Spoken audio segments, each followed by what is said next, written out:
Hey everyone, today we're switching out some heating elements on this water heater. I wanted to show you guys what we ran into. We've got a well with hard water. So what's happened is the calcium and the lime have bound the heating elements inside of this. So we've got the little stupid wrench socket. Got the biggest screwdriver I can find, and I cannot get this off.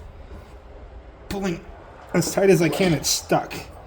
So what we ended up doing, 1.5 inch impact socket on an impact wrench. And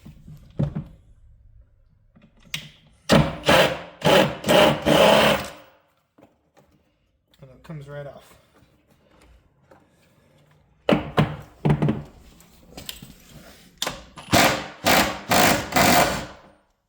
Just like that.